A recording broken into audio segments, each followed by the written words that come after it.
So the director of Godzilla Minus One officially announced that he is working on the next one. They are getting started on it. And they also announced just yesterday, I know you like your Digimon stuff, that apparently they're doing some kind of Godzilla Digimon crossover game or something.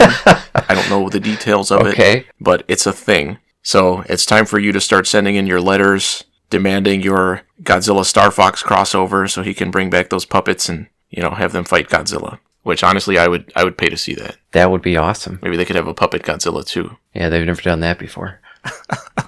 They also announced a plushy, life-size Godzilla? Oxygen destroyer. No.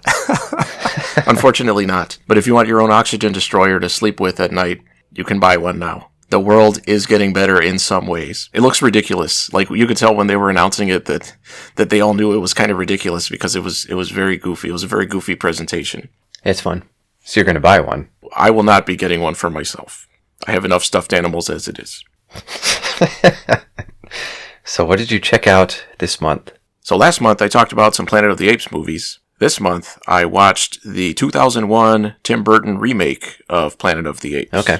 So I feel like lately I've been talking about a lot of movies that have a really bad reputation as being some of the worst movies ever or whatever, like Waterworld, maybe not worst movies ever, but like Suicide Squad. Yeah, I was going to say, this movie doesn't have a reputation of being one of the worst movies ever. It was just kind of poorly received. I feel like it does. I hear a lot of like really bad stuff about this movie, and I actually thought it was more justified in this movie than something like Suicide Squad or Pacific Rim 2, which were, again, they were not good either. But this one was definitely worse.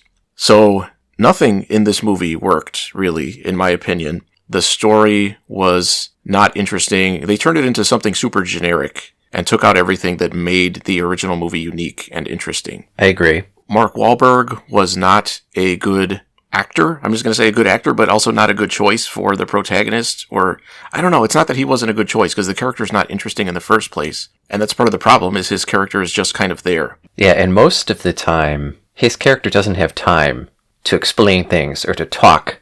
He always seems to be rushing people to continue to where they need to go, or turning away from them, saying, I don't have time for that right now.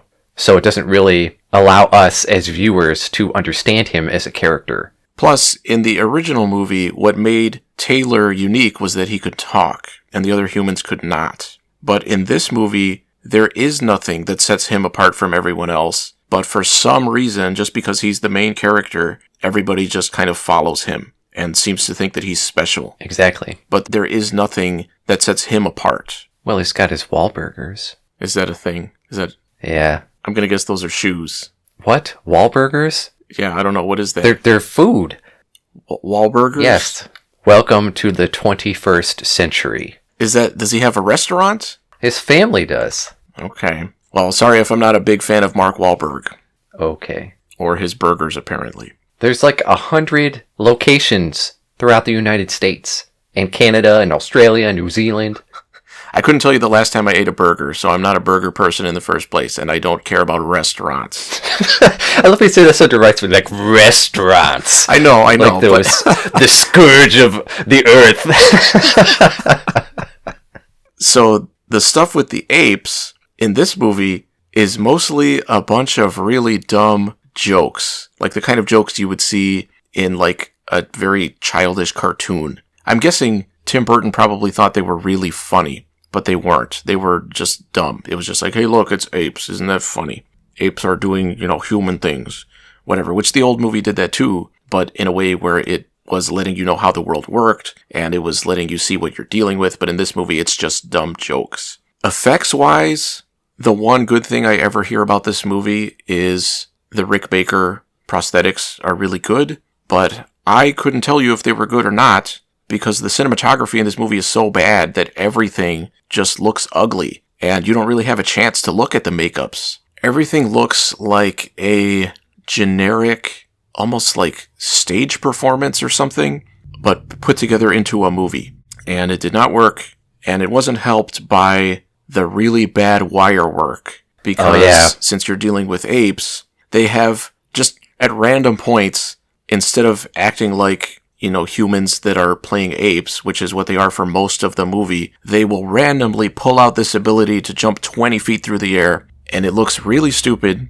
Well, I think a huge part of it is when they do leap. When you jump, you have to bend your knees and prep and push off of the ground, but they don't do that. What happens is it's clear they're being lifted from above. Right. Really bad execution of an idea that could have worked if they had somebody that knew what they were doing to plan it. It reminded me of the Time Machine with Guy Pearce in terms of, you've got the humans that are living there, and this new guy comes in and is figuring out what's going on and has to help them fight the Morlocks, or in this case, the Apes. And again, the Morlocks were bouncing all around just like the Apes were here. But that movie was at least shot better, and the Morlock effects were portrayed better than the effects in this movie. Again, because of the way the movie is shot. And then you have your dumb, because it's a big studio movie, your dumb love triangle, which in this case is between Mark Wahlberg, some random model that they stuck into the movie that cannot act even on his level, and freaking Helena Bonham Carter, who is an ape. It was ridiculous. And that pretty much sums up my feelings on the movie. And you have a lot of big actors in here that are wasted and that could have turned in good performances if they were given good material to work with. And the one that people kind of single out is Tim Roth, who does do an especially good job. He is unrecognizable as Tim Roth, but it is wasted on this movie. So really, I would say there is absolutely no reason to watch this movie. I would have thought that I would at least enjoy the makeups, but again, you can't really get a good look at them. I thought the entire thing was garbage. And this is really around the start of the fall of Tim Burton, I think, where, his earlier movies were visually interesting at least, and sometimes good. Yeah, because 2000? Yeah, this is 2001. And pretty much everything after this has been, I don't think I've enjoyed a movie he's done after this. I'm trying to think of what all. I mean, I haven't seen most of them, but you can kind of tell from the trailers a lot of the time that they're not going to be good. So until he does another Batman movie, I think you can count me out of Tim Burton. Okay. Or another stop motion movie, maybe. I watched Idiocracy from 2006, which is a Mike Judge movie that I had heard of since forever, but the only thing I had ever seen from it was the poster with Luke Wilson looking stupid. Yeah, I'm not a huge fan of him. I did like him in that X-Files episode, though, but that was different. So I wasn't expecting this movie to be a full-on sci-fi movie. I knew it was about a depiction of the future where society has regressed to a world of idiots. But I wasn't expecting the whole cryo-sleep, waking up in a future with relatively high production value, with so many different props and sets and ideas and everything. Some of the effects were really bad, especially when you see kind of a wider shot of a landscape, and it just does not look good. But the production design from the physical standpoint was impressive. And it was a funny movie, and it was depressingly realistic in the way that it kind of comes to its conclusions of where things are going. I did think it was, I don't know if I would say it was too long. I just think the idea would have worked a lot better as a short film. It has its jokes, and it is funny, and it, again, is depressingly realistic, but I didn't think there was quite enough to kind of sustain it for an entire movie for me. It does have a story with whatever the protagonist's name is trying to get back to his own time and everything, but the whole point is the jokes, and too many of them are, I guess, just kind of repeated, or they kind of play out a little too long, because the entire thing is more about the premise, and once you get the premise, you get the premise, but the movie just keeps going. So it's no Office Space, it's no King of the Hill, but it was okay. I watched Barbarian, which is a horror movie that came out in 2022. This one got a lot of buzz when it came out, so I purposely avoided hearing anything about it, watching anything about it. Why did it get a lot of buzz?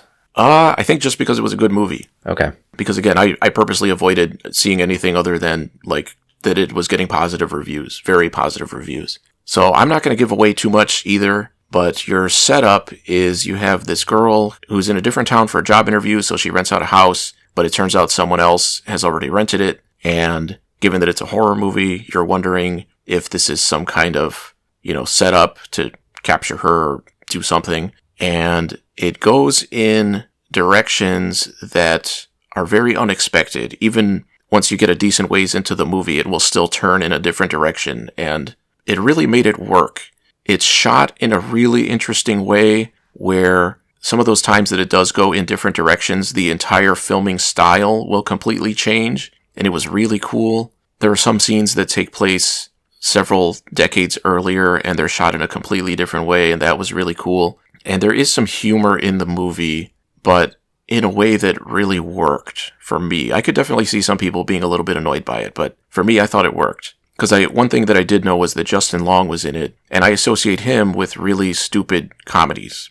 And he does play a comedic character in the movie, but not in the way that I would have thought. And I thought it really worked. I was actually impressed with his performance. I thought the acting was good across the board for most of the movie. Toward the end, maybe the last third or last quarter, there were a few things that I was not a fan of. In particular, for those who have seen it, the scene with the police, I thought was really stupid, should not have been in the movie, didn't add anything to it, and then the movie just keeps going after it anyway. And the acting in those scenes was not great from the main girl. And I think part of it is just because the scene was so stupid. And then I wasn't a huge fan of the ending. It wasn't bad, but it kind of, for most of the movie, there's a certain element of you as the viewer trying to figure out what's going on. And by the time you get to the end, you know everything that's going on. And it becomes kind of a more standard horror movie by that point. It's not just that it loses part of what made it interesting up to that point, but it's also that the way things play out at that point is just not that interesting in itself. It becomes a little too generic, and it becomes a little too ridiculous in the sense that it kind of takes away a little bit of the realism that it had up to that point in an attempt to give you more of a kind of big climax. And I thought that was the wrong approach for this movie. So I would definitely still recommend it. It was a really good movie overall, and especially the way it was shot was really cool. So definitely check it out.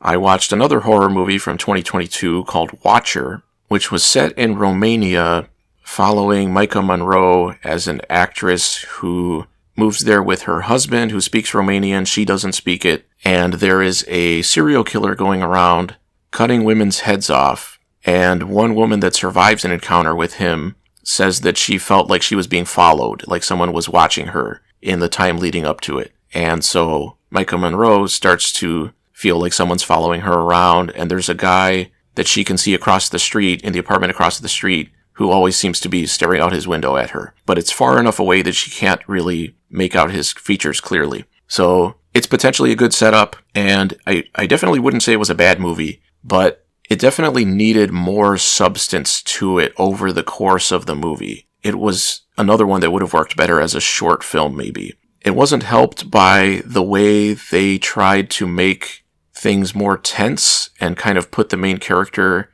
on edge more and kind of making you feel for her more by having people not believe her when she says things. And the way they did that, the way those scenes played out, she and her husband were not written like real people. It felt very contrived with trying to set things up in a way where he's not going to believe her. He's going to say, well, there could be some other explanation. And she explains everything very poorly. And the way characters react to her it was really implausible. Again, they did not feel like real people in the way they were acting and the way they were talking. It was also a little bit, again, with being too long, it kind of did the same things too many times, where another way of kind of making it clear that she doesn't really fit in or can't really trust people is having scenes where her husband is talking to people in English, and then they'll switch to Romanian and she doesn't know what they're saying and she has to ask them, and then they'll tell her in English, but then they'll start talking in Romanian again, and she's like, feeling like she's alone and she's isolated and whatever. They do that so many times. Thankfully, in this case, the last 15 minutes or so was way better than the rest of the movie. It reminded me kind of a movie I talked about before, which was Torso, which was an Italian giallo movie. This kind of felt like it was trying to be that kind of movie, and that movie got way better in the last section. And in kind of a similar way, that's where things actually start happening. At the very end of the movie, it felt like things were going things started turning in new directions that were really interesting, and I really wanted to see where they were going to go, and then the movie just very quickly ended. And so I didn't like the actual end of the movie, but I would still say, for people who find that premise interesting, I would say it's probably worth checking out for that last section of the movie. And I could definitely see some people not being bothered by the things that bothered me and finding those scenes effective. So I could definitely see some people saying they really love this movie, but I thought it was just okay. I watched the next Doctor Who serial, which was The Dalek Invasion of Earth from 1964. So when are you going to hit the ones that are lost? I've already passed several. Oh, okay. So it just skips right over them on Tubi. So the previous one I talked about was the first one in season 2. I think it was Planet of Giants or something like that. I mentioned that one being a lot better than any of the ones in season 1, and this one was as well. So there's definitely a step up in season 2 in the writing, in the direction, in the set design. Season 1 felt very cheap and kind of like like Twilight Zone episodes sometimes where they're kind of very simple sets and it feels like you're watching a play almost. Production value in season 2 is way higher. So this one was, again, way better than anything in season 1. The characters arrive in the future where the Daleks have enslaved the human race, and they basically have to help lead an uprising. And it was pretty good. I also liked the way they wrote Susan out of the show, who was the doctor's granddaughter. She ends up falling in love with this guy in this future, and he wants her to stay with him, and she kind of says, well, I can't do that because I don't belong in this time. She's kind of torn between whether she wants to or not, and the doctor ends up making the decision for her by locking her out of the TARDIS and saying, like, you're going to stay here, this is right for you, but she's, like, super torn up and everything. I thought it was a really well-written and well-executed way of getting her out of there. So I don't know if they're bringing in a new character maybe for the next one, because they still have his other two companions, the male and female teachers of his granddaughter. But it was a very good, they devoted a good amount of time to explaining what was happening to her. And up to this point, you don't care about any of the characters. So it was surprising that they made it work as well as it did. So I definitely liked it. I'm definitely more looking forward to what comes after because, again, things have been way better than season 1. I watched Uzumaki, which was the 2000 movie adaptation of the manga by Junji Ito. Was this the live action one?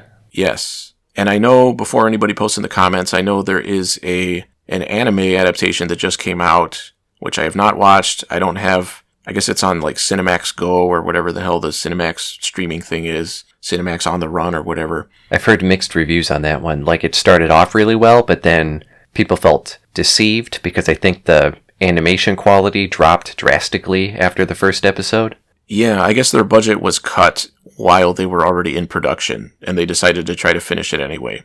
Because that's what I've heard too. I'm a huge fan of the manga, and the manga is basically, it's all one long story set in this town that's under this spiral-themed curse, where all these weird things happen that kind of involve a spiral in some way. But each chapter is kind of its own short story, and they all just kind of go along in a row. And what the movie tried to do, the movie came out before the manga was done. So you don't have an ending, and what they tried to do to kind of make up for that a little bit was have at least one character that's kind of doing research on the town and trying to piece things together. And it's been a while since I read the manga, so I can't remember how much that actually is from the manga. I think a lot of it was kind of added in for the movie, and that doesn't end up going anywhere in the movie. It just kind of implies that there is an explanation for things, but you don't actually find anything out, and not in a satisfying way. And the other thing that it does to try to make it work better as a movie, I guess, is instead of doing one story at a time, it kind of bounces around between different things and tries to build them all up more and kind of flesh them out more, but it ends up having really bad pacing and having a lot of scenes where I know what they're there for because I've read the manga, but when you're watching the movie, it feels like, why is this scene in here? What does this have to do with anything? And then you won't get back to it for like 45 minutes. And by the time you get back to it, it still doesn't feel like it mattered. The entire movie is really ugly. Everything has this weird, like, dull green filter over everything. It does not look good. It doesn't help that you've got some pretty bad CGI. Thankfully, there's not a whole lot of it, but what is there is pretty bad. There were some interesting background elements where you can kind of notice things in the back that are, I don't know, they're kind of in there to make things creepier, but a lot of the time they don't add up to a whole lot. Like, for example, there was one scene where you had a couple characters walking through the school, and if you look in the background, all the other characters have their head down, and they're kind of, nobody's saying anything, and they're all just kind of standing there. And I thought that was going to end up going somewhere, like they were going to notice, or it was going to kind of eventually, like, keep happening through the movie or something, but it was just for that scene. There were other scenes where you can notice a spiral in the background and stuff like that, like a CGI inserted spiral. And I liked what they were trying to do with those kind of things, but they didn't make it work. The acting is pretty bad from pretty much everybody, And the way some of those individual stories that they adapted played out in the movie, sometimes it didn't feel like they really fit, or like when you're watching the movie, some of it just feels like random stuff that happened. Like you don't really see how it's connected to the whole spiral theme. In the manga, it made a lot more sense. In the movie, some of it feels like it's just in there because it was in the manga, but they didn't really think about how it would make sense to the viewer who wasn't familiar with the manga. So I didn't think it was bad. It was just really disappointing. It's maybe worth watching once just to check it out, but I didn't really get a whole lot out of it. I watched Chamber of Horrors from 1966, which was a movie that I had never heard of before. It was a British movie that was originally supposed to be a pilot for a TV show, but then they thought it would be too intense for TV, that it wouldn't fly, so they decided to turn it into a movie. It was very well made. I was really impressed, especially considering it was supposed to be a TV pilot. The acting was really good from everybody, and right from the start, I thought it was going to turn out to be a William Castle movie. It wasn't, but the way it starts, you have like a narrator or whatever telling you that during the scariest points in the movie, they're going to give you this visual and audio cue to prepare yourself because it's about to get really scary. So it's just this really, really annoying loud noise, and the screen starts flashing red and the image freezes and everything. And apparently they stuck that in just to kind of pad out the runtime a little bit to go from a TV pilot to a full movie. It wasn't a bad idea, but it kind of hypes things up then to where when you're watching the movie and those things actually happen, once that fear gimmick goes away and the scene continues, you're just like, oh, that was it? Because usually it's stuff happening off screen and then it just goes to the next scene and you're just like, oh, okay. I can't remember exactly how it played out, but it was about a guy that was killing women that he would try to, I think he had killed his wife. I can't remember why, or he tricked some woman into marrying him or something, but then he killed her. So then now he's killing these other women. But the first time that he committed a murder, the police caught him and he escaped, but he escaped into a river and he was handcuffed to something heavy. I can't remember. And they thought that he must have drowned, but it turned out he had cut off his hand. So now he has a hook for a hand. And it reminded me a little bit of, yeah, maybe I'm getting the plot a little bit wrong. Maybe he wasn't killing women, because it reminded me of the plot of the Dr. Phibes movies, because he was going after the people that captured him the first time. Those were the people he was killing. It feels like a William Castle gimmicky kind of setup. And it was a good movie. I liked it. It was good because of how high quality it was. The production all around was solid. From a horror standpoint, if you're looking for those big fear moments, you're not really going to get them. There's not really a whole lot in the movie. But I could definitely see how they would think might be too much for TV. But it was cool. I enjoyed it. It makes me wish it had been the start of a TV show, because I definitely would have kept watching. It reminded me of House of Wax as well, with Vincent Price, because you do have a wax museum there, which as usual has all the criminals from throughout the years and whatever. And it kind of ties in a little bit where the killer, oh, that's right, he is killing women too, because he keeps, or no, what the hell was he doing? He was taking people's body parts and putting them together into like a new person or something, or sending them to the police. Man, I can't remember anymore. It was a cool movie. I would say check it out if you find it.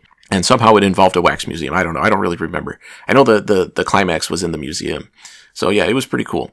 I watched a movie from 1942 called In This Our Life, which was based on a book. I have not read the book. I didn't know anything about this movie going in, other than Bette Davis was in it, and she was apparently a huge bitch on the set, which makes sense. Is that why you watched it? No, I had already picked it and just watched it. It was directed by John Huston, but then she demanded that he be replaced by somebody else. And apparently whoever the other director was that came in, she hated him even more, I think. So I don't know. There was a lot of turmoil on the set. And apparently the person who wrote the book hated the movie and felt that they completely misrepresented certain things and changed the ending, I guess. But I actually thought it was a good movie, surprisingly, given apparently all the problems that it had going on behind the scenes. What a shift we've had, where back in the day, the leading actor could say, I'm dictating how this movie is going. Whereas nowadays, the studio essentially says, if you don't do what we say, you're out of here. Yeah, I mean, this was back in the day when a lot of times you were going to see the movie for the actor. And we don't really have that kind of setup anymore. I mean, you still have people like Tom Cruise or whatever, but not so many people go to the movies to see Tom Cruise, which is good and bad in different ways. You do. Yeah. So it reminded me a lot of Whatever Happened to Baby Jane, because that movie had Bette Davis in a feud with this other woman. And in this movie, Bette Davis and Olivia de Havilland play sisters, where they're part of this big rich family. And at the beginning of the movie, Bette Davis runs off with Olivia de Havilland's husband. And eventually, Olivia de Havilland pairs up with Bette Davis's former husband. And so it was kind of it was weird because Bette Davis seems very unstable right from the start. It makes you wonder why they kind of portray her as a very alluring, seductive woman, but that doesn't actually come across in the movie. Like they kind of tell you that that's who she is, but it doesn't really feel that way. And she also has, her uncle is really creepy and is always kind of like making weird comments to her. And like, I don't know, it was like a weird, incest angle going on. So Bette Davis, the guy that she ran off with, ends up dying and she comes back and there's a lot of fighting and stuff going on. And there's a racism angle on it too, where Bette Davis ends up running somebody over with her car and running off, and she ends up blaming it on this black side character who's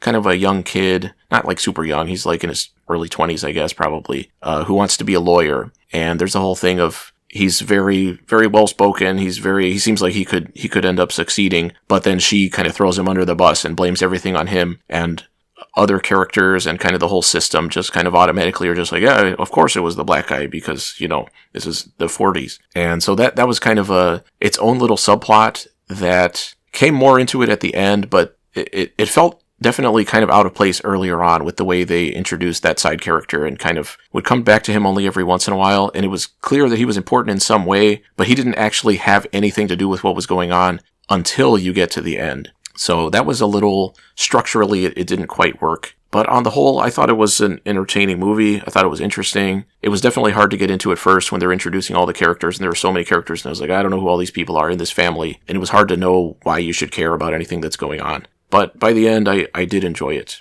I watched another horror movie that's gotten a lot of positive buzz, even more so than Barbarian, which was Longlegs, which came out this year, 2024, which again has Micah Monroe. Yeah, I did miss that one. I wanted to check it out, so I'm interested to hear your thoughts. Okay, so you talked about The Black Coat's Daughter, which was directed by Osgood Perkins, and you talked about liking it. Yeah. I haven't seen that one yet.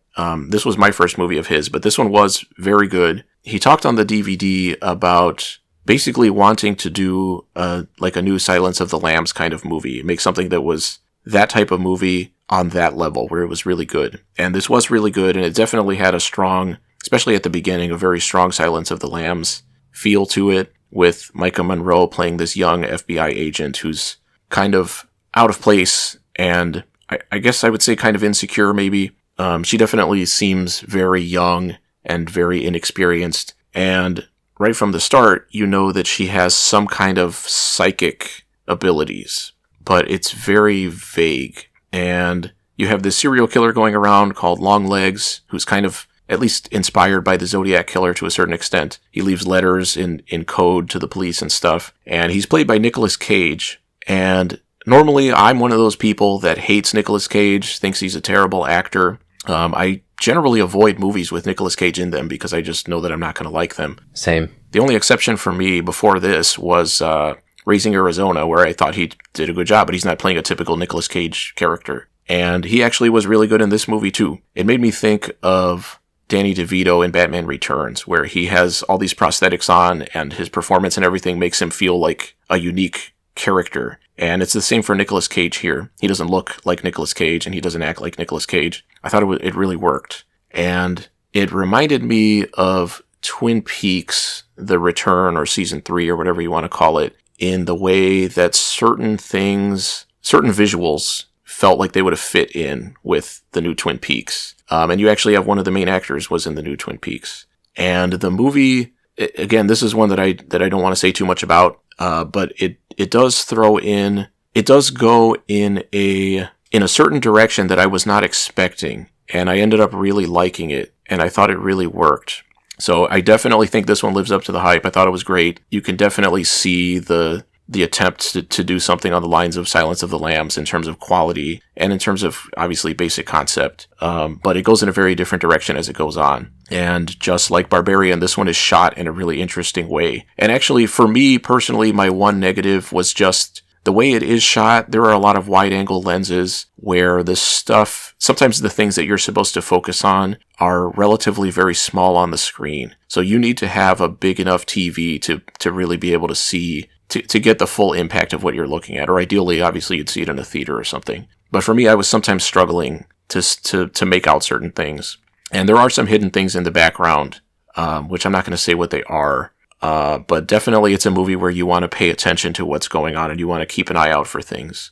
I will say, after listening to the commentary, I actually liked it less after hearing the director talk about it, because at one point he says something like, you don't actually have to know what you're talking about, you just have to make the audience think that you do. And I don't like writers that approach things from that perspective. If I'm reading a book about a particular topic, I want to know that the stuff the writer is saying about that topic is accurate.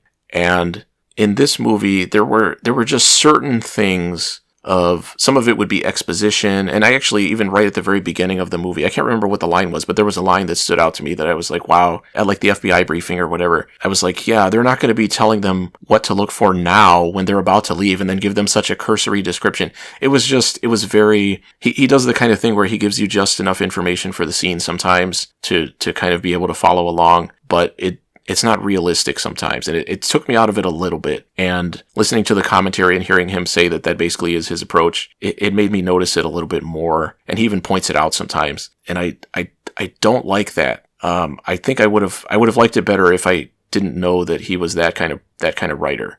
Some of the things, again, I wouldn't have noticed some of the things if he didn't kind of point them out more, or I wouldn't have thought about them as much. And even there were certain things that I thought were intentional in the movie that were kind of aiming at getting a certain feel or implying certain things, that it turns out it was me thinking that there was more to the movie than there actually is.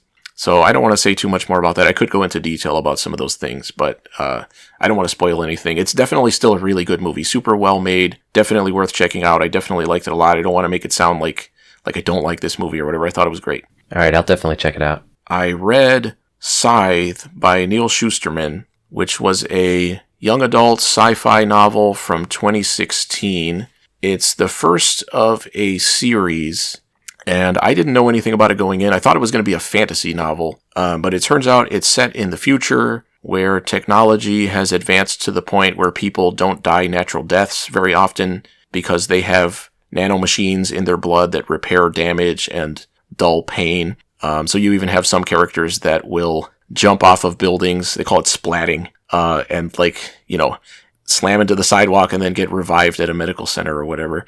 Because if the damage is great enough, you still have to go to the hospital and everything. And instead of governments, everything is guided and decided by what they call the Thunderhead, which is basically the cloud becomes sentient. Oh, good. Yeah, this was one of my... I don't know if I'd say it was an issue. I thought it was a good book, but it would have been a lot better if it was a regular sci-fi novel, like an adult sci-fi novel, and not a young adult sci-fi novel, because there were a lot of things that you're just kind of expected to buy and just say like, oh, okay, I guess that's the world the book takes place in. And I feel like if it was an adult book, it would have delved into things a little bit more and explained things more and kind of convinced you a little bit more of what the book was about. But that's a kind of a background element. That's part of why it doesn't really go into it, at least in the first book. I think the second one is called Thunderhead. But the main plot of this one is you have these people called Scythes whose job it is to keep the population down, basically, by doing what they refer to as gleaning people, which is permanently killing them. And they have their own kind of organization. They are exempt from the Thunderhead's orders and everything. They kind of do things on their own. Each individual member of the Scythes or whatever, they have certain rules that they're supposed to follow, but they all decide how they're going to kill people. And they all have their own philosophies behind how they do it and why they do it and everything. And your two main characters, Rowan and Citra, are teenagers that are chosen to be apprentice Scythes. And they're both chosen by the same kind of mentor Scythe guy, who at first they're very not comfortable with this whole thing, but they end up respecting him. But then he seemingly supposedly he commits suicide, but they both suspect that something else is behind that, and they end up being split up to where each is being mentored by a different Scythe. And actually, even before the first one supposedly killed himself, the Scythe Council or whatever decides that whichever of these two is chosen, because only one of them will be chosen to become a Scythe, their first gleaning will be the other one. So the first person they kill will be, the other one. And then now they're being mentored by two different Scythes, and one of them is super corrupt and he's basically a psychopath murderer guy at this point, that has his own kind of group of followers that they will just go into a building and kill everybody, and sometimes do it in very inhumane ways. And they really love killing people, basically. And so you have a very, very tense environment for your main characters, where they still don't want to really become Scythes, although they're kind of slowly acclimating themselves to the idea. And they're also trying to kind of figure out what really happened with the one that supposedly killed himself. It was a pretty good book. I did enjoy it. The writer is definitely a good writer, and he has some interesting ideas. But again, I thought it would have been a lot better if more of those ideas were fleshed out. And again, there are more books, but if this is the world that you're dealing with, it needs to really, suspension of disbelief only goes so far. It needs to convince you, and especially if it's a real science fiction book and not a TNG episode, it needs to really convince you that this is a world that makes sense and that these things are the way they are and kind of function in a way.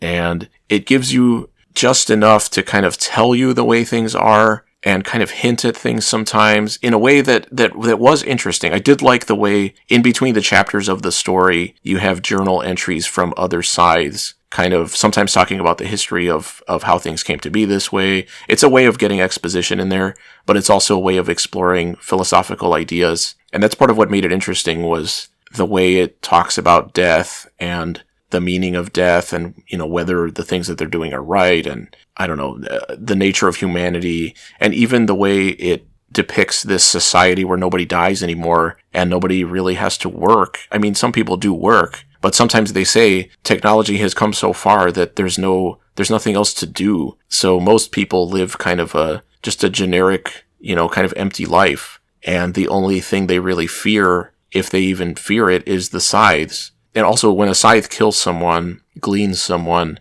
their family, the family of the person that was gleaned, is granted immunity for a year. So they cannot be killed by another Scythe. And even the way that works, they kiss a ring that the Scythe has, and the ring reads their DNA and puts it into some kind of database. And that's an interesting idea, but it automatically starts raising questions of how does that work?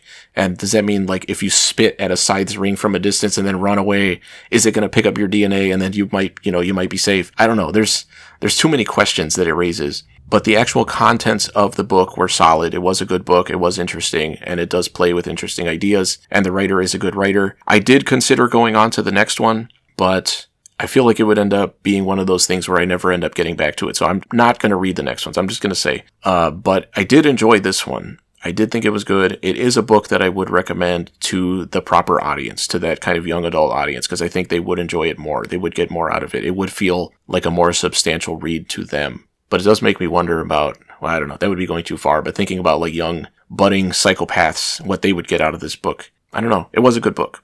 I read We Used to Live Here by Marcus Kliewer. I don't know if that's how you say his name. It might be Kliewer or something. This was a horror book that just came out in 2024. It's been getting a lot of positive buzz. I'm surprised you checked out so much new stuff. I know. I don't know. I was thinking that I used to keep lists of all the movies that were coming out that I wanted to see. And I eventually gave up because it was just getting so long and I was having to look up so many different movies and stuff that I kind of just gave up. But I don't know. This month I was thinking I want to start checking out some of these newer ones and see what's kind of happening now, where the line is on kind of, I guess mostly, again, because it's October, mostly horror movies and stuff like that, the horror genre in film or in this case in books. So this book is, again, one that I don't want to give too much away about. You have this couple that buys this house that they're planning on renovating and reselling. And one day when this girl is in there by herself, this family comes by where the husband says that he grew up in that house and he wants to kind of show his family around if they'll let him. So she reluctantly lets him in, lets the family in, and they look around, and things keep happening where she can't seem to get them to leave. Like they end up getting snowed in, or their daughter runs away into the basement and crawls into a space and they can't get her out. There's just things keep happening, and there's a strong sense of paranoia behind everything where you're not sure if this family is legit or if something's going on. And as it goes on, you start to think that maybe even something deeper than that is happening, where there's some other force behind everything. This was a very good book. The writer is really, really good. I could definitely see a lot of people having a problem with the ending because it doesn't explain everything, but it gives you enough information that you know what's going on, that you can piece things together. And it started out as a story on the No Sleep subreddit.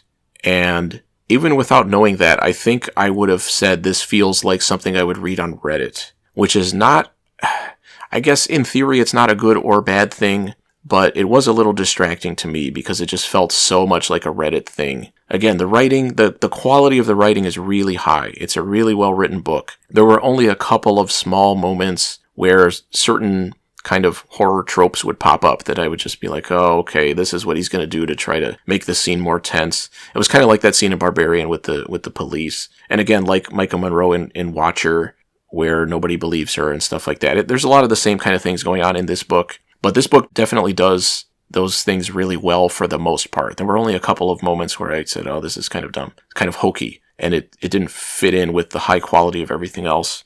But overall, it was really good. I made a list of all the Reddit-y elements, and I'm not going to go in through all of them because it would give things away too much, but it does deal with Mandela effect a little bit. It's definitely inspired by House of Leaves somewhat, which involves a house that doesn't seem to make real-world physical sense, and kind of the overall story of it also involves documents and documentaries and different kinds of things that don't seem to actually exist, or you try to track them back and you can't figure out where they came from, or references to people that don't seem to have been real. There's a lot of that kind of stuff in this book. But this book was way better than House of Leaves. House of Leaves was a gimmick and a setup and then nothing else, just a bunch of wandering around for like 1,000 pages or however long that book was. This book was much better, very well written, very well paced, very fast paced for the most part not in terms of the things that happen in the story, but in terms of keeping you engaged and keeping you reading and wanting to keep going. And just like House of Leaves, you do have some hidden messages in the book, but they're not really that hidden. It practically points them out and says, hey, look, here's a hidden message. Try to decode it. And they were not as stupid as the messages in House of Leaves, where a lot of times they spell out the author's name and don't give you anything else. In here, they do tie into what's happening, but they still don't really add in that much. I thought it's still basically just a gimmick. But it is a good book. I would definitely recommend checking it out. And again, it's a pretty fast read. One of the things I didn't like is, you know how Stephen King often has his characters kind of talk to themselves and make kind of stupid jokes, or they'll have a section where they're thinking something and then they'll respond to their thoughts out loud or something like that. Yeah. Especially like Gerald's Game is especially guilty of that, where that becomes a plot point. This book has an element of that it introduces very early on. The main character has this, again, making me think of Stephen King with the story in Skeleton Crew with the monkey, the monkey with the symbols. She has an image of that in her head that kind of talks to her. And it was dumb. It felt like something that maybe he introduced early on and then was going to do something with it, but then he doesn't really, I don't know, it kind of comes up with the Mandela effect a little bit, but it doesn't end up really doing anything.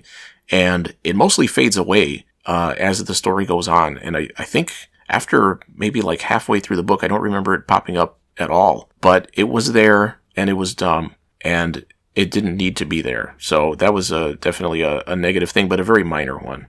I read Hell House from 1971 by Richard Matheson, which I had not read before, but you and I are both fans of The Legend of Hell House from 1973, which is the movie adaptation. So I rewatched the movie after reading the book. Your setup is very similar to The Haunting of Hill House by Shirley Jackson, where you have these 4 people that are going to spend some nights in this haunted house. And in this case, they're being paid by this old guy that wants to know that there's proof of life beyond death because he's very close to dying. At least that's what happens in the book. In the movie, I don't think you find out why he or what his motivation is for paying these people to do that. But the movie follows the book very closely for the most part in terms of everything that's in the movie. Almost every single thing that's in the movie is in the book, but there's a lot of stuff in the book that's not in the movie. And this is a case where I thought some of those things that were left out for the movie, which was also written by Richard Matheson, I thought it was actually better to leave some of those things out. The book definitely is way more extreme than the movie in terms of content. Nobody's getting by ghosts in the movie, and I guess I forgot that there was a scene in the movie where ectoplasm comes out of the one girl's hands and kind of like forms these tendrils and stuff. But in the book, it goes farther than that, and it turns into, there's like a whole like hood of ectoplasm around her head that branches off into a whole humanoid form that starts talking to them. I can't remember if it talks or not, but the book was strange in that so much stuff happens, so much supernatural or paranormal stuff, that it just expects you to kind of go along with everything. Part of what made the movie better was that it handles atmosphere really well, and it handles build-up to the more intense things really well. Whereas the book just kind of throws everything at you, and it's just like the next page is like, oh, there's an ectoplasm being, or oh, things are flying around everywhere, or somebody's being attacked by a cat, or that's possessed by a ghost, or whatever. And there's just all this stuff that's happening, and the way the characters approach it, you don't have as much of an audience character who's kind of maybe not used to these kind of things. All the characters in the story are experienced with dealing with these kind of things. You have a husband and wife where the husband is a scientist who doesn't believe in the paranormal. He believes in what he calls the supernormal. I think that's what he calls it, which he says is just normal biological, physical things that we don't understand yet, or that we haven't quite figured out yet. So he thinks everything can be explained very scientifically. And his wife was she was the one character that was significantly changed for the movie. In the book, even though she has helped him out with his experiments over the years and everything, she's very naive and she seems to not have any idea what he's doing most of the time. He has this big machine that he's putting together in the house that he's going to use to try to get rid of the spiritual energy or whatever. But she doesn't have any idea what he's doing through almost the entire book. She's constantly asking him questions, and it didn't really make sense that she would be helping him all this time and she has no idea what he does. And she also is she's the closest to an audience character in the book because she's always caught off guard by all the weird stuff that happens. And she seems completely inexperienced with any of it, and that doesn't make any sense if she's helping her husband with this all the time. So, for the movie, the book went into her entire, I guess really all the characters. It went into their backstory more and gave them more depth as characters. And she in particular has a lot of side drama that comes in with her relationship with her husband and all kinds of stuff that was not in the movie at all. The things that happen in the book that also happen in the movie, a lot of the times in the movie it's just like, oh, that was a weird thing that happened because of the house and things are possessed and whatever. But in the book, you get explanations. You get a lot more explanations for why things happen. And sometimes those things don't factor into the movie at all, which was interesting because in the book, there's a lot more behind it. There are reasons why things happen that sometimes tie into who the characters are. And in the movie, none of that matters. So you have the husband and wife. You have Fisher is the one survivor of a previous attempt to spend some time in the house, like 20 years earlier, I think.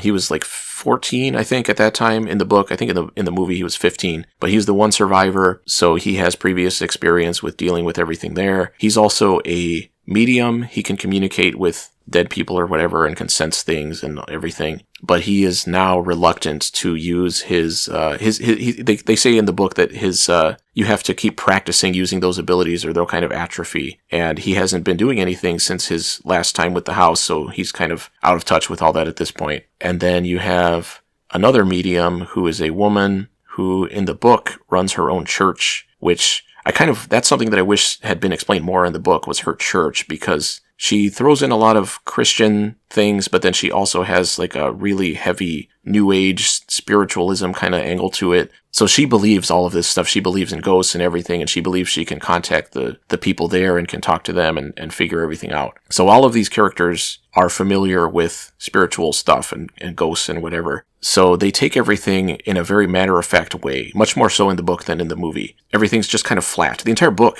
almost is kind of flat. There's no sense of them really being afraid. There's no sense of build up to the next big thing. It's all just kind of very, here's the next thing that happened. And it was, somebody got hurt, but then it's like, well, we'll just deal with the next thing. And then it just kind of keeps going. The movie was a lot better. The movie, as far as atmosphere and storytelling, the cinematography in the movie is great. The effects in the movie are really cool. There was one scene where I could see a wire that was moving a blanket, but everything else was really cool. I thought it was funny on the Blu-ray, in the commentary, the director talks about some of the effects, and he's like, I'm not going to tell you how we did it because it was really cool.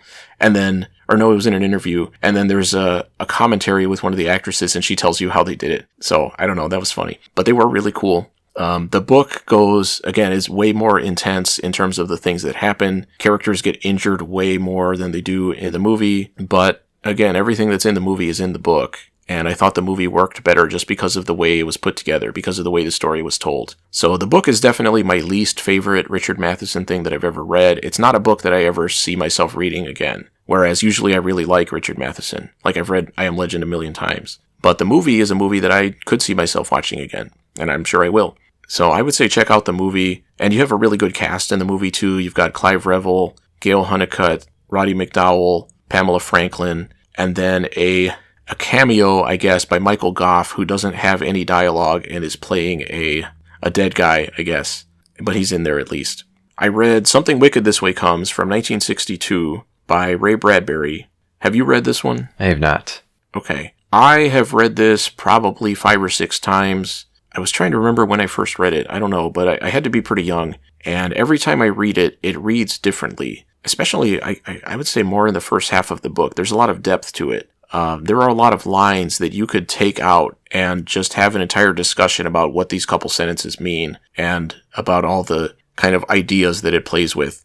So story-wise, you have these 2 boys, I think there are 13, in this small town in Illinois where this traveling carnival comes through, and there's something weird about the carnival. It seems to be supernatural and dangerous.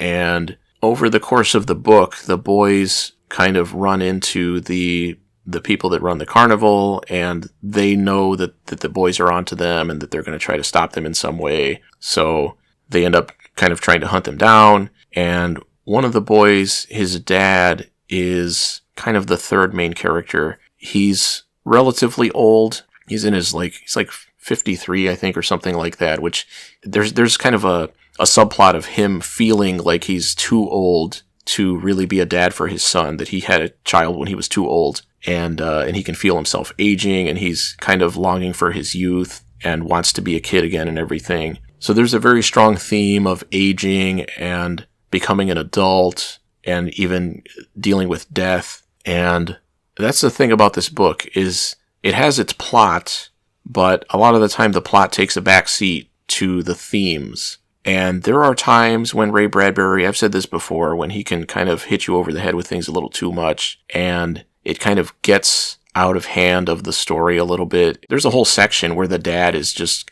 kind of going on and on about the nature of evil, and it doesn't feel, it definitely doesn't feel real, but the writing is really good, and I still like it. But it does get a little too sappy sometimes, a little too overly sentimental. I don't know if I've said this on this channel before, but I refer to Ray Bradbury as the Steven Spielberg of sci-fi fantasy writers, because they can both craft a really good story, but Ray Bradbury and Spielberg sometimes get too wrapped up in sentimentalism or in the wonder of being a kid and those kind of things, and it sometimes gets a little too corny, a little too... I don't know, I can just see them smiling as they're sitting there at their typewriter. I'm just like, oh, come on. It's a little too much for me sometimes. Steven Spielberg has those famous wonder shots of the child looking up with his eyes wide and everything. That's the kind of thing you get from Ray Bradbury in this book sometimes. But it's still a really good book. If I've read it that many times, clearly I like it. I do like it better, I think, in the first half. I think for me, it's not really a problem, but it would have been a lot better if you got more of the circus people. Because they talk about the freaks, and you kind of find out a little bit about where they came from and stuff, but there's only a couple of them that really stand out as individuals. And it would have been really cool, I think, if he had fleshed those out more and had some more scenes with them over the course of the story. And instead, when it comes to the carnival, you're mostly just dealing with Mr. Dark, aka the Illustrated Man, who is not the same Illustrated Man from the book that he wrote, The Illustrated Man. But they both have tattoos all over their bodies that seem to move sometimes. And the way Bradbury writes is really cool sometimes, where when he's talking about Mr. Dark, instead of saying, like, Mr. Dark walked into the room, he'll say, like, 1,000 eyes, like, looked into whatever, because he's got all these tattoos on him that sometimes are people, or sometimes he's got all kinds of creatures and stuff on him. So sometimes instead of referring to Mr. Dark himself, he'll talk about the tattoos and what the tattoos are doing. So it's really cool. The writing is really interesting. I just think he pushes it a little too much sometimes. It gets a little too flowery. But I would definitely recommend checking it out. It's not very long. It is a book that I would say is good for young kids. Like, they'll enjoy it, but it'll kind of maybe, if they're trying to kind of push their reading level a little bit, it is more kind of literary than what you would normally get for kids. There are some references to sexual stuff. The kids sometimes climb up a tree to watch people having sex through a window. So it I don't know, that can be a little bit weird. I remember when I was a kid and I read that, I thought it was really creepy, but it's a relatively minor thing in the overall book. It does get violent sometimes, for sure, but I would say it's overall a good book to kind of try to get kids into a little bit more advanced reading, I would say. And you can definitely see going back to Stephen King, you can see a very strong influence on things like It, or The Body, or like even the way Stephen King also kind of goes overly sentimental with things sometimes, with the power of love and the power of friendship, and how they can have kind of supernatural impacts on things. I think of like It, with the kids believing that the ball bearings are silver, or whatever it was. Or no, I think, I don't even remember anymore, but the Stephen King sentimental power of imagination sometimes even. And especially the novella The Library Policeman from 4 Past Midnight, which is not a very good one. But that one has a very It-esque antagonist, where the protagonist is calling on his memories from childhood and whatever, and I think he ends up killing it with a ball of licorice or something. It's something really stupid. I mean, there's a reason why I have a pet turtle. Uh-huh. It is a good book. I would definitely recommend checking it out. It's definitely better than those Stephen King stories. I read All My Friends Are Dead by Avery Monsoon and Jory John, which is a very short comedic story. Well, it's not a story, it's a book. That's just all these goofy things it's basically just a bunch of jokes dealing with death or with negative circumstances, and it's very funny, very short. I think I read it in like 2 minutes or something. It's the kind of book you would buy for somebody as like a joke gift or something, but it's actually good. It's really funny. So I would definitely recommend checking it out. Very much dark comedy. I know there is at least one more follow-up book, which I have not looked at, but I can imagine that the popularity of this one would probably negatively impact the next one, and I feel like it would get too caught up in its own joke and not be funny anymore. But I don't know. I'll try to check it out, because I'll be able to read it in 2 minutes probably. And that's everything I did this month. So what did you check out? I watched Escape to Athena from 1979, and it's an adventure comedy with a pretty odd cast. And they call it an adventure comedy, but it's really more just an adventure movie, because the comedy parts aren't really funny. I've never even heard of this movie. Yeah, because it's a good one. You got Roger Moore, Richard Roundtree, Stephanie Powers, Telly Savalas, David Niven, I don't know how to say his name, Sonny Bono, and Elliot Gould. And I'll admit, I've never seen Roger Moore in anything outside of a Bond film, but I've seen all of those at least a few times, and there's a lot of those. Pre-Bond, I've never seen an episode of The Saint, and post-Bond, I've regrettably never seen Spice World. So Roger Moore plays a Nazi, and he goes for a German accent, which is successful some of the time. And he's in Greece running a prison camp, and they're extracting various artifacts from Greece, and some of the prisoners are experts, and they help with the excavation. And Roger Moore isn't really taking his Nazi duties very seriously. He really only cares about the archaeology, but he's still a Nazi, so he's still, a douchebag. And the adventure part initially comes from the prisoners planning to escape. but then it gets wrapped up in them trying to take over the camp entirely. But then it gets turned into stopping a Nazi rocket from blowing up the Allied fleet. So it escalates pretty fast. And the prisoners team up with Telesavalas, who is a Greek monk, or maybe he's an ex-monk. And he's mainly concerned about getting the Nazis, out of there. And at one point, the prisoners realize that there's a monastery up on a hill that has a bunch of treasure in it. So they're all about that too. And the comedy part comes from the jokes and the quips, but they're not very funny. Elliot Gould is constantly talking. What he's talking about, I can't tell you, but I guess it's supposed to be funny because he just never stops. I mostly wanted him to just go away. And the movie tries to make all of the characters very unique, at least for a little bit, before it kind of forgets that it was trying to do that. Like Richard Roundtree is really good at sleight of hand, which you find out because every time he's on the screen, for the first half of the movie, he's got a rubber ball in his mouth, or he's shuffling a deck of cards, or he's got the metal rings or whatever. But then later, that doesn't really come into play at all, except for one shot where he does a rubber ball magic trick and then punches a Nazi in the face to knock him out. Like, that was the payoff. And Telly Savalas, we know he's a monk because he constantly has like 5 crosses of various sizes clanging around his neck the entire movie, which doesn't help when they're trying to sneak into the Nazi-run monastery. But the movie ended up being much better than I expected. If the tone had been more consistent from the get-go, that would have also solved the problem of extraneous characters. The second half was much better than the first half. And there was a cool motorcycle chase at one point with some really good stunt work. That's all I have to say about that. I watched Starship Troopers 2, Hero of the Federation. I assume you've seen this. Yeah, I think I've seen all of them. We just talked about the first movie not too long ago, and I didn't expect any sequels to be even passable, but I decided to check out this movie anyway. And this was made in 2004, so quite a bit after the first one, which was 97. First off, I don't think anything in this movie was done outside of a studio. Most of the movie takes place inside of this base, so that's okay. However, there are some points where the characters are outside, including the beginning, which was not a good decision, because those parts felt really, really cheap. You know when they perform a play live on stage, and there are cameras recording it, and then that recording is released as like the movie version of the stage performance? Yeah. That's what all of the outdoor scenes were like. And to try and cover for the fact that most of the outdoor stuff was on a small stage in a box, the camera hugs people's upper body and face for almost all of the shots, and the lighting is almost non-existent. There's always a ton of smoke and storms happening constantly. But once again inside, it was a huge improvement. This one was directed by Phil Tippett, who did the first one special effects and was even nominated for an Oscar, I think. And if you're expecting the satirical and humorous tone of the first one, you will be disappointed. The only time it happens is in the opening, which is another "would you like to know more" type commercials, but that's it. And at the very end. Yeah, but 95% of this movie is survival horror.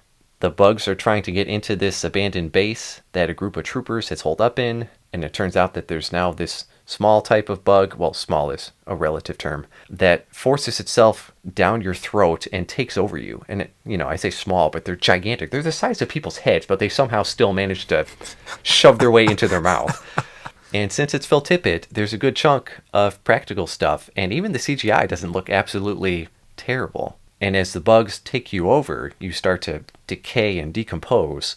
So Tippett makes good use of that, with body parts falling out or people just being ripped apart.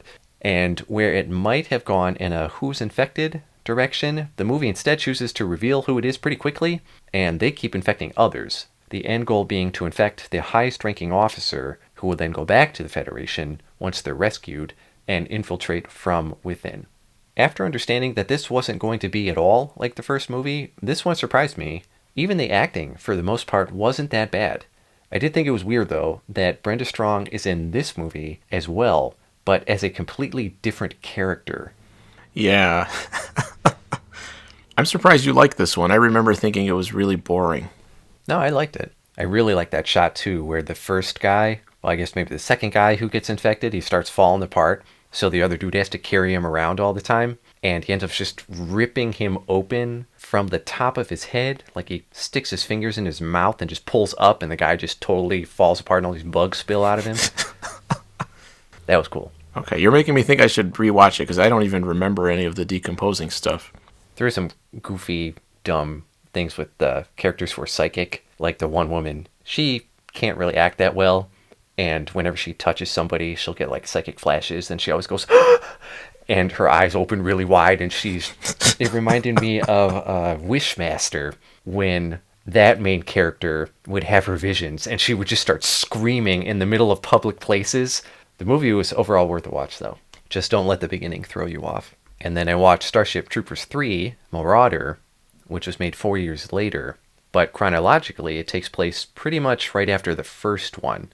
And you get What's-His-Face back as Rico, and not just as a bit part. Well, not a bit part at the beginning. He eventually does get pushed to the side.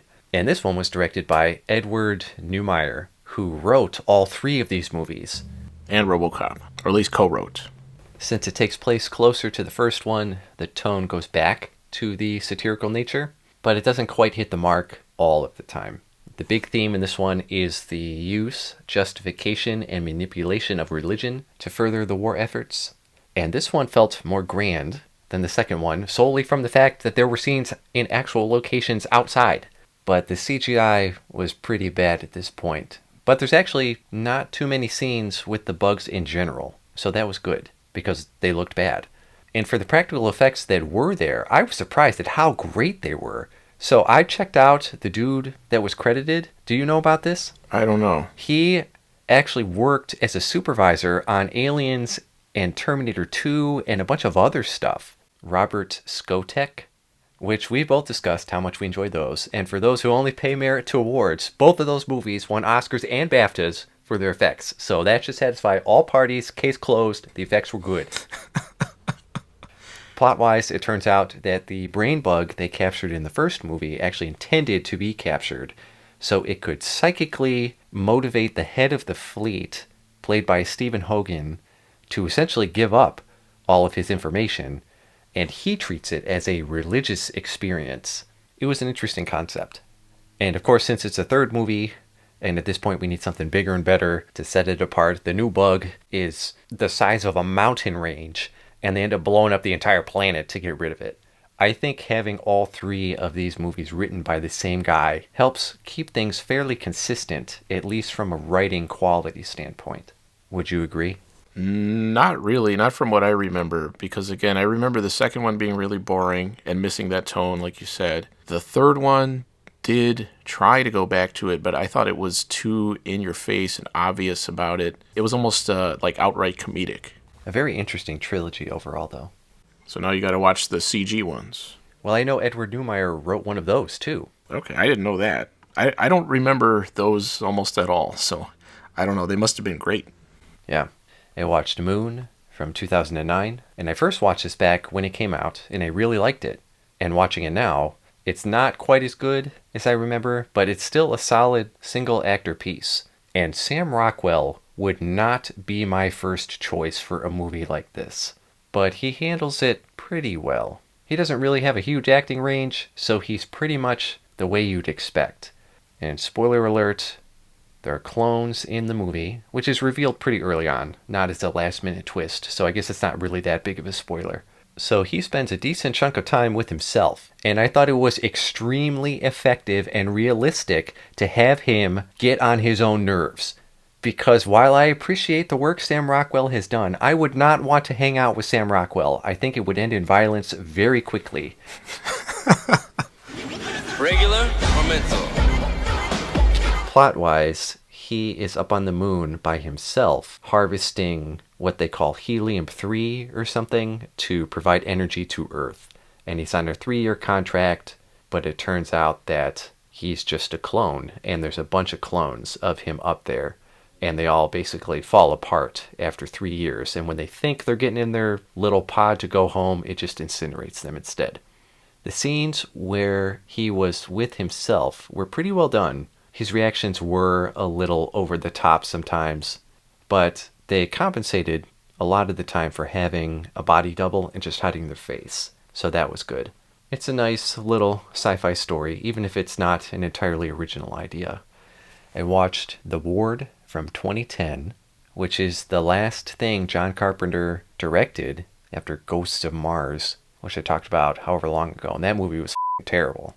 This one was not as bad, thankfully, but it also wasn't very good. I assume you've seen this one too. I have not. It just sounded really boring to me. I think John Carpenter directed some TV things after that, maybe. Well, if you think this one looks boring, you're right. Amber Heard is taken to the most spacious psychiatric ward in existence because they have this huge facility, but only 3 staff members and 5 patients, and no locked doors, so everyone just walks around and does whatever they want the entire movie. Her doctor is played by Jared Harris, who does a good job, but he's not really in the movie that much. And it turns out, spoiler, that all of the patients in the hospital are just projections of Amber Heard's different personalities. A very original idea. That was sarcasm. I just realized that I started watching John Carpenter's Children of the Damned or Village of the Damned or whatever, and I made it halfway through, and then I forgot to go finish it, and that was a couple weeks ago, so I guess maybe I'll talk about that next month. I've watched that one. I love the first, 10 minutes of that movie, and then it just becomes complete garbage. Well, you'll hear my thoughts when I finish it. Okay, so the girls are being killed off by this monster-looking girl with CGI skin things. It looks so dumb. And it turns out that Amber Heard herself is not the original. She is another personality. And the monster is the actual real girl. And at the end, Amber Heard becomes the antagonist because she has been purged. I guess that was maybe the only thing that stood out as being semi-original, is that she herself was not the original girl. Well, no, that's not entirely true. Something else that stood out was all of the patients were young, attractive girls that looked like they had just come from modeling school. Well, except for the CGI'd monster girl. Unless that's your thing. No judgment here. It really seems like John Carpenter said, what the hell, I'll direct something just because I feel like it. But then once he started, he realized that he didn't really want to do it and lost interest, but he had to finish it out anyway. So that's my glowing review of John Carpenter's The Ward. It's always presented as John Carpenter's The Ward. But if I were him, I would kind of be like, no, take my name off the front of that. Just call it The Ward. Yeah, well, I think that was their one selling point was, hey, John Carpenter's coming back. Kind of. I think that was actually the tagline of the movie. John Carpenter's coming back. ... Kind of. I watched Drag Me to Hell from 2009. And that is a movie directed and written and produced and everything by all Raimis. So you'd expect it to be something at least fun, if not enjoyable. And it was written before the first Spider-Man, so it had that going for it. But then the Spider-Man movies happened, so it got put on hiatus for a long time. And when Sam Raimi finally came back to it, he was a different person. It's like when we talked about Jack Kirby coming back to Fourth World stuff years and years and years later. It's so hard to recapture your mindset and your procedures after so much time and after so many new experiences that influence how you now do things. And I think that really hurt this movie more than anything else. A girl works for a bank and she denies an elderly woman an extension on a mortgage to prove that she's tough because she wants a promotion. So the woman curses her and she has a demon coming after her for the remainder of the movie. And the neat thing about Sam Raimi movies, at least most of them, is that even if the whole movie isn't very solid, there's at least one aspect that is done really well, whether that's the story or the effects or the humor or whatever, and that aspect helps buoy the whole experience. But this movie doesn't quite succeed on any particular front. It's lacking in all areas, which makes for a very disappointing experience. Even back in 2009, I remember walking out of the theater feeling very indifferent. I didn't see it in the theater, but I agree. I think I rented it or something, and I was very disappointed. Especially, well, not especially, but also including all the CGI. Maybe if I were 10 years old, I would have thought, hey, this movie's great. Yeah, it was PG-13 as well, wasn't it? I think I read in some interview he was like, yeah, I wasn't sure about that. But that's not really the problem. That's true. I watched Scream from 2022, which came out 11 years after Screform, which I talked about a while back. It's still a terrible joke. I would guess that the success of Halloween probably kickstarted this movie into production, and it hits a lot of the same beats as Halloween, but still sticks to the Scream fashion of pointing out how cliche and predictable everything is that they're going through. And this one also addresses the stuck-upness of people who only watch highbrow horror movies, which admittedly those people are annoying, but that doesn't mean that those movies are bad. You know, like at the beginning, Jenna Ortega gets the phone call, what's your favorite scary movie? And she's like, oh, I like The Witch. And then she goes into the whole thing of, you know, how it's an allegory towards blah, blah, blah, blah. And then he comes after her with a knife. Plot-wise, there's a new group of kids, and it turns out that, you know, they're all somehow related to the characters from the first movie. And there's a new killer, and they end up calling the original characters back to stop him, blah, blah, blah. Sounds like fan fiction. See, you sound like one of the characters in the movie right now. Still Roger L. Jackson is the voice of Ghostface, which is neat, and it always cracks me up that he is also the voice of Mojo Jojo. And that's a crossover I'm still waiting for. I mean, I don't think I've ever watched Powerpuff Girls, so I don't know. You're actually kind of missing out, because that was a great show. That's what I hear. All in all, this movie is trying to be very dramatic, but also witty and clever, and also provide a bunch of callbacks and whatever. It starts off much better than it ends. It really unravels as it goes on and overstays its welcome, trying to be too clever, which I think is the case for most of these movies. I'm in the process of watching Dragon Ball DAIMA, which is airing now in 2024. New episode each week, and I've been watching them as they come out, and so far I am enjoying it. Toriyama actually wrote this whole thing and did a lot of the design work before he died, so that's a plus. That he did the work, not that he died. Don't laugh about that. And it feels like there's a little bit of trolling going on because the basic premise so far is that Goku and friends are turned into children, which was one of the plot points of Dragon Ball GT, which is the series that had practically zero involvement from Toriyama. So it's kind of like he said, you know what?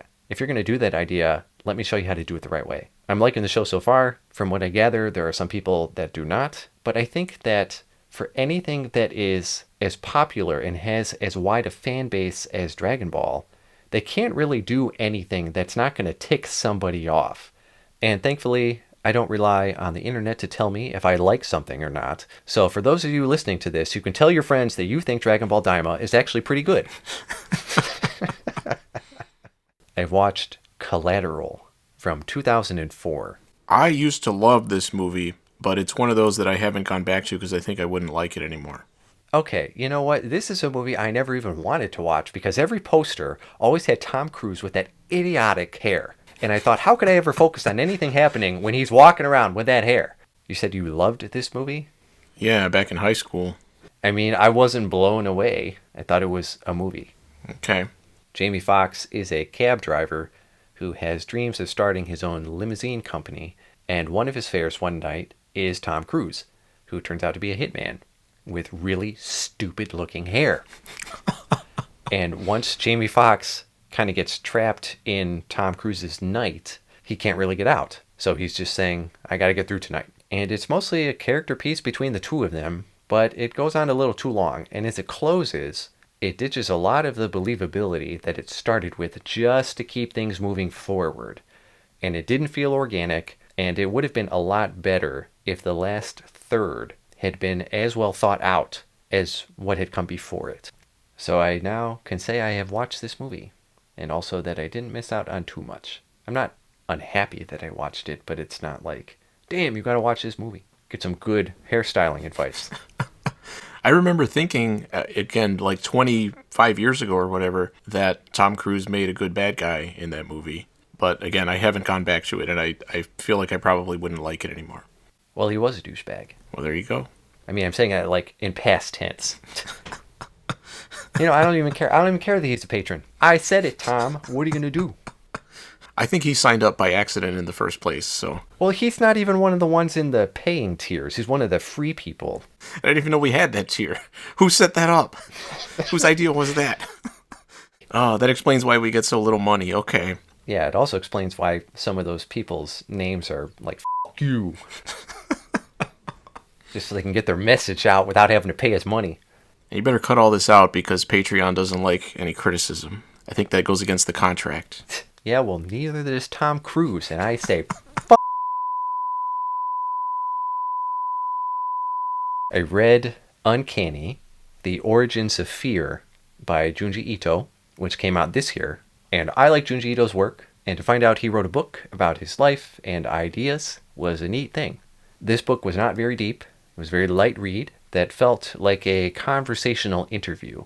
He's got a good sense of humor, and there's a lot of big events that are only covered in a paragraph or two before he moves on, but I don't think it's meant to be anything more than that. In contrast, I think of those two Miyazaki books that are pretty dense from what I remember, very philosophical with him speculating on a lot of humanitarian stuff. This was not that. This was Junji Ito being like, hey, I worked in an office and we made models of teeth and I was doing manga on the side. And eventually I did manga full time and I told the guy I had to quit making teeth. And he was like, okay. And then he retired. It was a good read. I enjoyed it. But I thought it was really interesting that the margins were huge. They were gigantic margins and they tried to fill them with art to make it seem less weird. And I think maybe that was a publisher or an editor choice to make the book seem beefier than it actually is. Yeah, they probably wanted it to fit in with his actual manga volumes and stuff, I would guess. I read Radio Free Albemuth. I'm not actually sure how to pronounce that last word. From 1976 by Philip K. Dick. And this was written in the 70s, but not actually published until the 80s. And he had already died. So it was kind of put together by someone who knew him.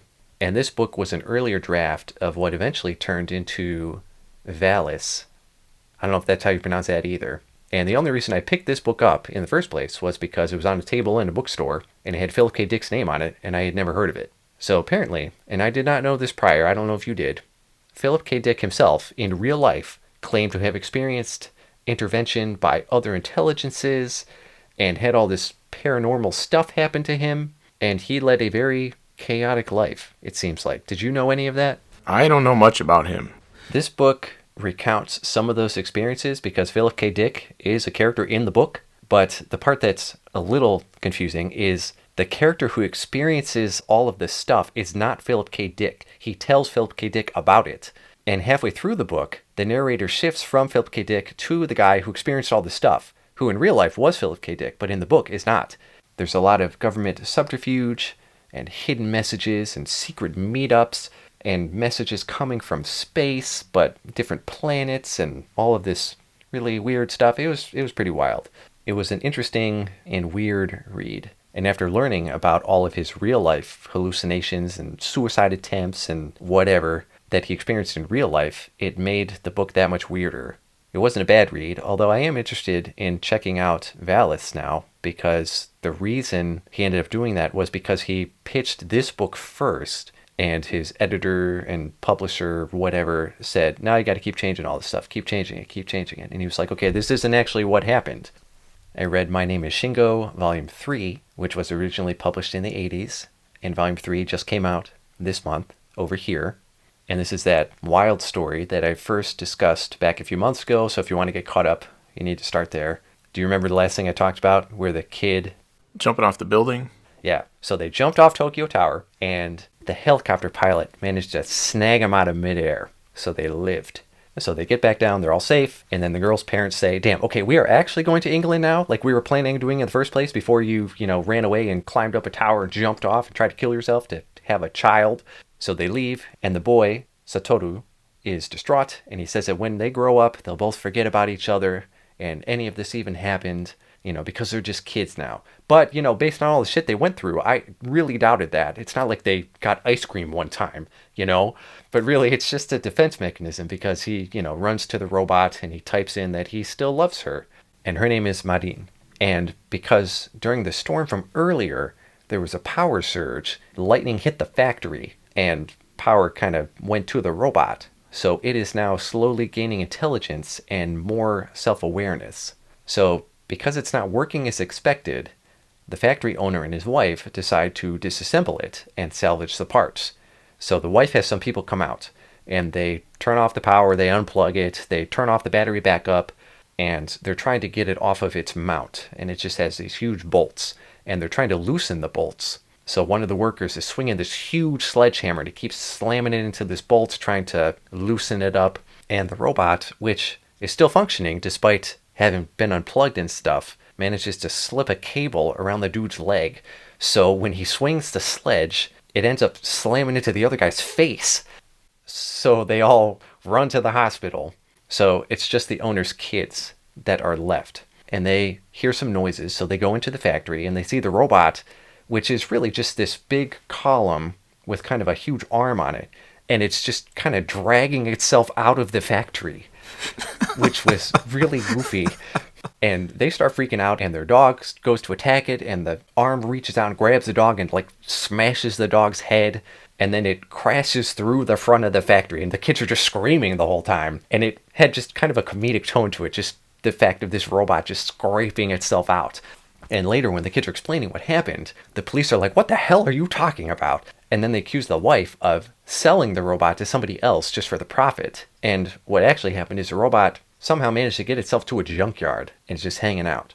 So now you have Satoru, Marin, and the robot all separate.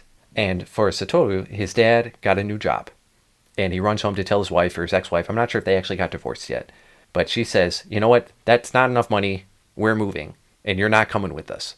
And as they're packing, Satoru has some notes from the girl. And it's very traumatic because he can't decide if he wants to keep them or throw them away, but eventually throws them into the sewer. And she is in England. And when they get there, they go to the embassy because I guess her parents are pretty important. And there's a bunch of protests going on outside the embassy because nobody wants the Japanese people there. And her parents have work stuff to discuss. So they say, "Hey, just hang out here." And another guy's like, "Hey, my son is a kid too. Why don't you guys just hang out?" And they leave them alone. But the son is this hulking, weirdo teenager. And as soon as they're alone, he's like, "Hey, you're really cute." And he tries to like force himself on her, which causes her to scream and smash a window and pass out. And everyone runs in to see what happened. And the weirdo kid says, "Oh, the protesters threw a rock at this window." So they rush her to the hospital. And the whole sequence of events has caused her to lose her memory. So when she wakes up, she doesn't know who anybody is or what has happened. And the weirdo kid says, "Hey, don't you remember we were best friends and we're going to get married?" And she's like, "What?" And he's like, "Yeah, because we love each other." So she's stuck with that right now. And then we jump back to the robot who is in a junkyard, and it's still learning about itself and life and whatever. And at one point, this gang brings out this dude who they're going to kill, and they murder him in a very violent fashion. And the robot is watching the whole thing. And then he watches the body decompose, and he watches animals come up at night and eat it. And it finally decides, okay, I need to go somewhere else. So it makes its way out to sea and eventually ends up in the sewer system. And lastly, the people who moved into Satoru's old apartment are strange, and they're being watched by his old neighbor, who is this little girl, and she had a crush on him. And she's wondering, who are these new people that are moving into the apartment? What are they doing? And there's all this weird shit and these lights coming out of the window at night. And when the adults leave, she sneaks in, and there's a bed with a sheet around it. And she can hear noises coming from behind it, so she pulls it back, and we don't see it. But then she runs home to her mom, and she's like, "There's this squishy, twisted thing without hands or feet or face or anything, and it's just gross." And her mom is like, "What the hell are you talking about? Don't sneak into people's apartments." But then later, the neighbors accidentally start a fire with a cigarette, so they have to call for help. So everyone's running in and, throwing buckets of water and shit on the fire, and the adults can't hide the squishy thing from behind the sheet. And it claims that it made a friend and that he's coming, but he needs food. And then it cuts down to the robot in the sewer who ran out of power, and it can't move. And it sees a rat rip into another rat for food, and it says, "Hey, you know what? I can do that too." So it rips into the electrical lines to get quote-unquote food. And then in the apartment, the phone rings, and the squishy thing is like, "That's my friend." And when they pick up the phone and they bring it over to the squishy thing's like, "Hello?" And the voice on the other end says, "My name is Shingo." And that's where the volume ends. So apparently his friend is the robot in the sewer. I don't know. This sounds like the most ridiculous random thing ever. I know, but it's so compelling. Like, I'm very excited to read the next volume. Just like the first two, it's very hectic, it's very gruesome, it's very brutal, but it's something I'm really enjoying. It's a single sitting read, and I don't do that too much nowadays because, you know, there's always so much crap going on. I guess that means I really like it. And just like the first two, and like most of Umezu's writing, everything just keeps getting worse for everybody. And now even the fact that Satoru and Marin and the robot aren't even together anymore, they're all separate, but like their lives all suck. Very depressing. And in terms of games, Rebirth kind of burned me out last month. But you and I both played a ton of games because we both traveled to the Galloping Ghost arcade in the Chicago area. That is correct. Galloping Ghost is billed as the largest arcade in the United States, which I do not have a hard time believing because that place is huge and there's, 900 machines or something in there? 900? That's what they say on their website. That sounds like bullshit. There are definitely hundreds, though. Any game you have ever played is there, and there is no presentation to this arcade. I think of something like in Japan, the Sega arcades, everything is on presentation. There's a lot of display and like thought put into how everything is set up. This is the opposite of that. Yeah, like you know what you're getting into when you go in there. This is very utilitarian. It's just saying how many cabinets can we shove into this space. And it's very congested, but not with people. There's a ton of rooms, and they're also packed to the gills with machines. That's what makes it congested. It's awesome. And they are organized in a logical way. They have all of the classics that you would expect, but they also have everything else. There are so many unique and interesting games that no one has ever heard of before, or maybe they only made, like 20. And you can check out a list on their website, and there's a janky walkthrough video, but it doesn't do it justice by a long shot.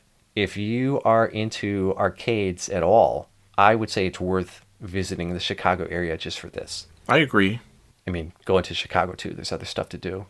Their website says they currently have over 885 plus games, which is redundant to have the over and the plus, but they have to be counting multiple games that are in the same machine, I would say, to get to that number. Right, well that's something I wanted to bring up, and I'll get there in a second. The best part is there's just a $25 cover charge, and everything is on free play. And you can leave, you can come back as long as you have your receipt. I think it's good for 24 hours.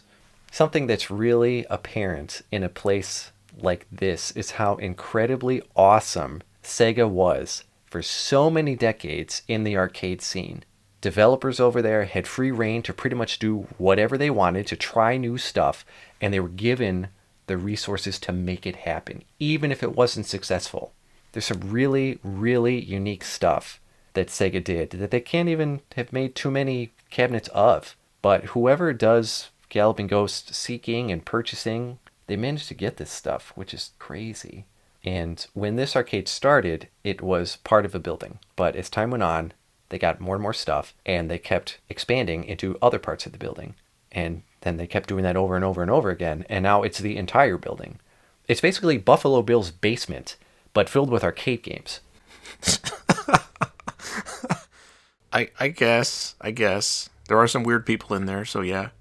And to your point earlier, for some of the games, they just have the board, and they'll put it into a generic cabinet with the appropriate controls, and sometimes they'll put in multiple boards and just have a toggle switch that goes back and forth between them. For purists, I think that would bother them, but I didn't really mind that much, because again, you're looking at so many games in one place, and if you're saying, well, I hope they don't do that for the classic ones, they don't. Like, the classic ones are legit. Everything is there. They're actual original cabinets. It's really a lot of the weird one-off things and rare games that they just have the boards. And sometimes games that are bootlegs, because I know there were at least a few shmups in there that I knew were not ever legit, but they still had their own cabinet. So that was kind of funny. My only real complaint, which there's no real way around, is that not everything is working 100% all of the time. And as far as I know, they're open every day. And with so many machines, maintenance must be an endless nightmare, especially for the large specialty motion cabinets. I mean, that's probably the biggest challenge because you're not just recapping a monitor. You'd have to get weird proprietary parts and really dig into custom innards to make things work. And if you don't have a dedicated maintenance day, who knows when you're going to get to that. It is really cool, though, to experience a lot of those games in their original format, especially things that have been ported to everything else. Like, it was awesome rocking around in that Afterburner cabinet, because when would you have done that besides back in, the early 90s? Yeah.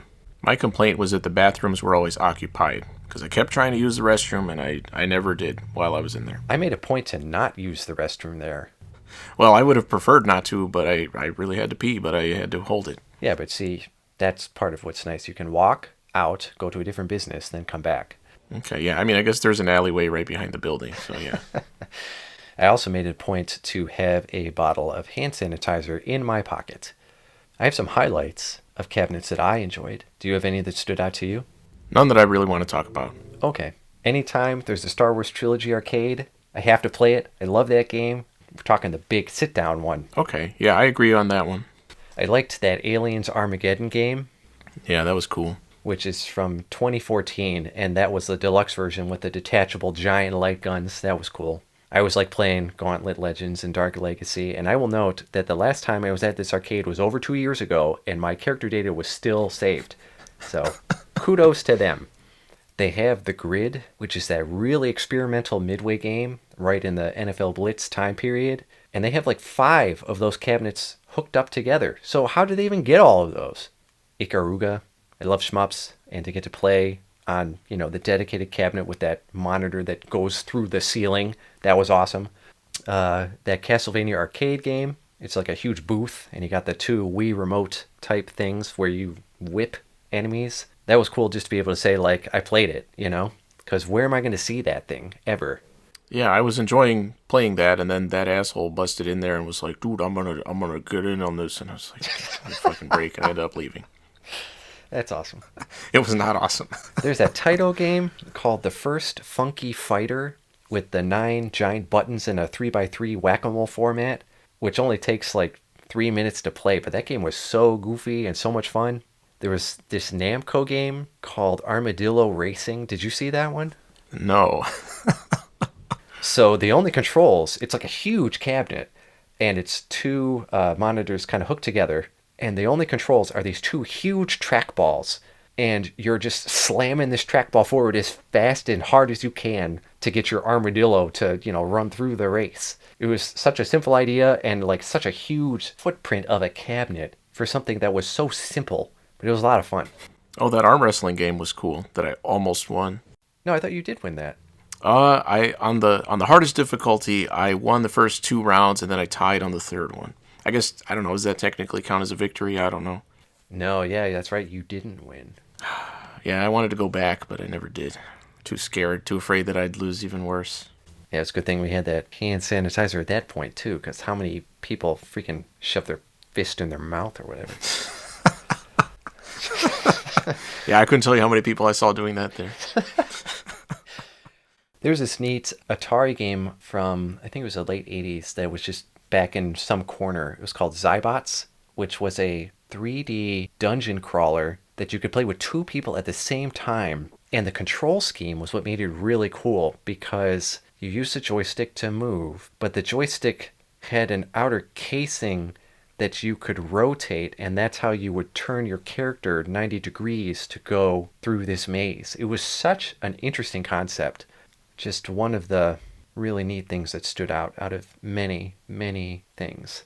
So yeah, if you're in the Chicago area, check it out for sure. It's about, 30 minutes outside of the city, I would say? Yeah, something like that.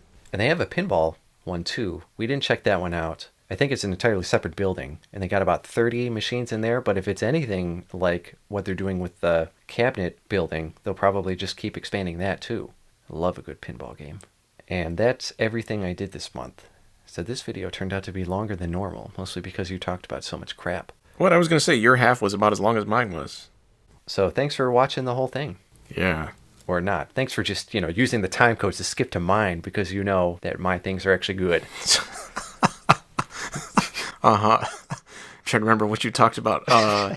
But hopefully by the time this one comes out, we will be relatively... I feel like we say this all the time, but we will be relatively caught up on these.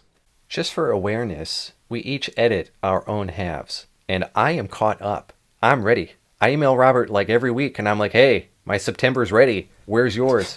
And he's like, oh, I'm too busy watching shitty movies or whatever. Yeah, that's exactly what I say. So thanks for watching. Yeah.